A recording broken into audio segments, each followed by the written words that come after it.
श्री कृष्ण जन्मभूमि मामले में बड़ी खबर आई आज। इलाहाबाद हाईकोर्ट ने सर्वे को मंजूरी दे दी। सर्वे के लिए कमीशन को अब मंजूरी मिल चुकी है। इलाहाबाद हाईकोर्ट के द्वारा हाईकोर्ट ने कमीशन नियुक्ति को मंजूरी दे दी है। 18 दिसंबर को सर्वे की प्रक्रिया पर फैसला होगा।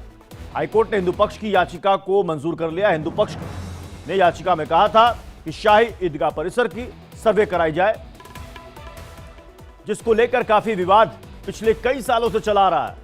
मामला इलाहाबाद हाईकोर्ट में और अब इलाहाबाद हाईकोर्ट की तरफ से हरी झंडी मिल चुकी है सर्वे के लिए। सर्वे के लिए कमीशन को हरी झंडी मिल चुकी है इलाहाबाद हाईकोर्ट से। यानी हिंदू पक्ष की जो मांग थी कि अयोध्या की बाद अब मथुरा में भी जन्म स्थान का, श्री कृष्ण का जो एक्चुअल जन्म स्थान है, उसको लेकर के भी तस्वीर लोगों के सामने, हिंदुस्तान के सामने साफ होनी चाहिए। 18 दिसंबर को सर्वे पर फैसला आएगा पूरा। आज माननीय इलाहाबाद हाईकोर्ट ने कृष्ण जन्मभूमि के केस में जो हमारी मांग थी कि शाही ईदगाह मस्जिद में एडवोकेट कमीशन के द्वारा सर्वे कराया जाए, उस सर्वे की एप्लीकेशन को अलाउ कर दिया है। जो शाही एक ही बात कोर्ट ने वो फैसला सुनाया, इसका सभी लोगों को इंतजार था। उसमें कृष्ण जन्मभूमि और ईदगाह मस्जिद के बारे में जो विवाद है, उसके लिए आज सुनवाई थी कोर्ट नंबर 85 में। माननीय न्यायमूर्ति श्री मयंक कुमार जैन साहब सुन रहे थे इसको। फैसला सुरक्षित था इस बात पर कि पहले रिपोर्ट कमीशन के लिए सुना जाएगा कि पहले मेंटेनेबिलिटी ऑफ द सूट देखा जाएगा। तो एप्लीकेशन हमारी अलाउ पहले ये कहा है उन्होंने कि हम पहले सर्वे कमीशन की रिपोर्ट पे सुनेंगे जन्मभूमि वाले पक्ष को, उसके बाद 7/11 की जो एप्लीकेशन मेंटेनेबिलिटी पे सूट की, उसके बाद उसको सुना जाएगा। पहले सुना जाएगा सर्वे कमीशन की एप्लीकेशन पे। 18 तारीख नेक्स्ट डेट लगाई है हेयरिंग की इसमें। और विपक्ष की तरफ से विपक्ष ने इसमें यह एतराज़ किया कि इसमें साहब कि हमें इसमें सुप्रीम कोर्ट जाने का मौका दिया इस ऑर्डर अगेंस्ट। तो कोर्ट ने कहा है कि आपके लिए खुला हुआ है, आप जा सकते हैं, प्रोविज़न है, जा सकते हैं जैसा आप चाहें। तो नेक्स्ट डेट ऑफ लिस्टिंग है 18 दिसंबर की डेट लगा दी कोर्ट ने।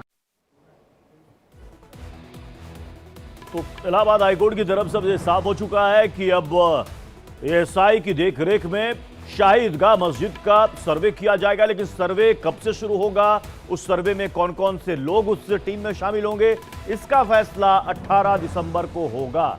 हिंदू पक्ष का कहना है कि उसने जीत की ओर पहला कदम आगे बढ़ा दिया है।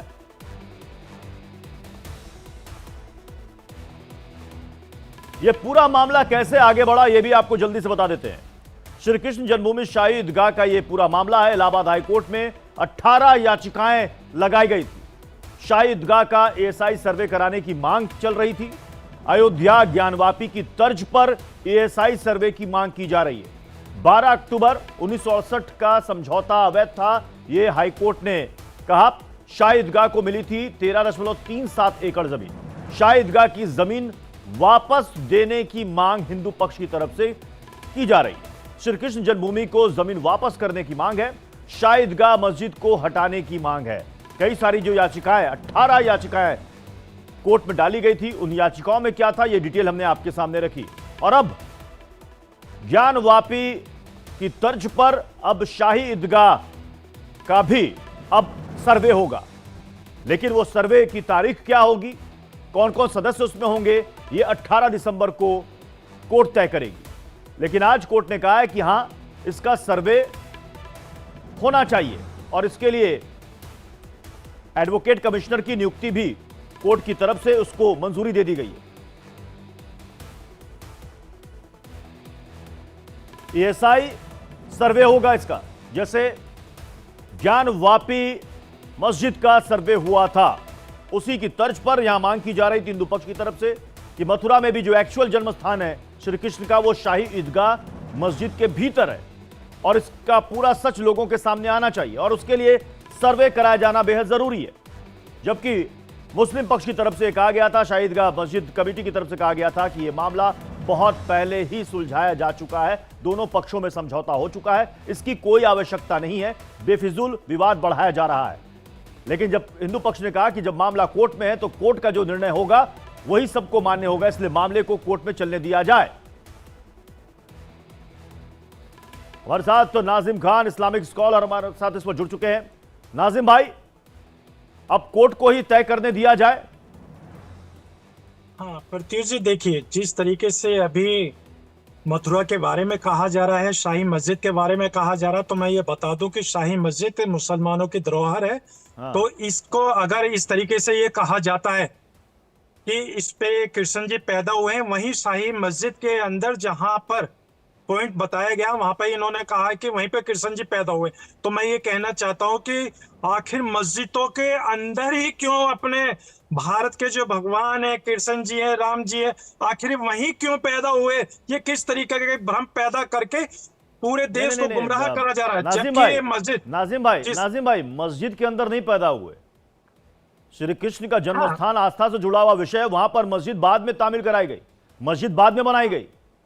हाँ प्रत्युष जी, मैं वही तो कहना चाह रहा हूँ, आखिर क्या वजह है कि मस्जिदों के नीचे भगवानों के जन्म को ढूंढा जा रहा है? हाँ मिल रही है। मैं प्रत्युष जी बार बार एक ही बात ये कह रहा हूँ कि आखिर क्या वजह है कि मस्जिदों के नीचे ही भगवान के जन्म स्थल मिल रहे हैं, और फिर बाद में ये आते हैं कि वो जन्म स्थल से के बाद मस्जिद बनाई गई है। ये सिर्फ और सिर्फ देश के अंदर एक ऐसा माहौल पैदा किया जा रहा है मुसलमानों की मस्जिदों को कब्जा करने के लिए, इस तरीके के प्रोपेगेंडा नाजिम भाई, हिंदू पक्ष कह रहे हैं कि इतिहास में जो गलतियां हुई हैं उन गलतियों को सुधारा जा रहा है। हाँ प्रत्युष जी, देखिए इतिहास के अंदर तो सबसे बड़ी गलतियां यह हुई है कि भारत के मुसलमानों ने इस मुल्क को आजाद कराने के लिए अपने फांसी के फंदे को चूम लिए थे, अपने बलिदान दे दिया था। ये इतिहास ही तो है जहां मुसलमानों ने इस मुल्क को आजाद कराया। लेकिन आज भी मुसलमानों को अपनी देशभक्ति साबित करने के लिए प्रमाण पत्र देने की जरूरत पड़ती है। वही मस्जिदों के नीचे, हाँ मिल रही है, वही मस्जिदों के नीचे बार बार इसी बात को कहा जाता है कि यहाँ भगवान ने जन्म लिया है। तो पृथ्वी से मैं बार बार ये कह रहा हूँ, आखिर भगवान मस्जिदों के अंदर ही क्यों दिखाए जा रहे हैं, जबकि उनकी जन्मस्थली तो बनाई हुई है? फिर भी मुसलमानों की मस्जिदों को एक ये नाम देकर धार्मिक स्थल बताकर कि यहाँ भगवान जी का जन्म हुआ है, उस पर कब्जा करने का एक प्रोपेगेंडा चल रहा है। लेकिन भारत का मुसलमान संविधान को मानता है, संविधान के तहत चलता है पृथ्वी जी। तो ठीक है नाजिम भाई, संविधान को मानता है, हर देशवासी संविधान को मानता है और मानने के लिए बाध्य है। मैं दोहरा रहा हूं, मानने के लिए बाध्य है। जो भी फैसला आएगा वो किसी के भी हक में हो सकता है और सबको मानना पड़ेगा। तो मुझे एक बात बताइए कि जब निचली अदालत ने कहा था अमीन सर्वे के लिए, तो मुस्लिम पक्ष चला गया हाईकोर्ट। अब हाईकोर्ट ने कह दिया है कि भाई अब इसका सर्वे होगा एएसआई की देखरेख में। आप सुप्रीम कोर्ट जाएंगे, आपके पास तो रास्ता है, अधिकार है, जाइए सुप्रीम कोर्ट। न्यायपालिका पर यकीन है ना?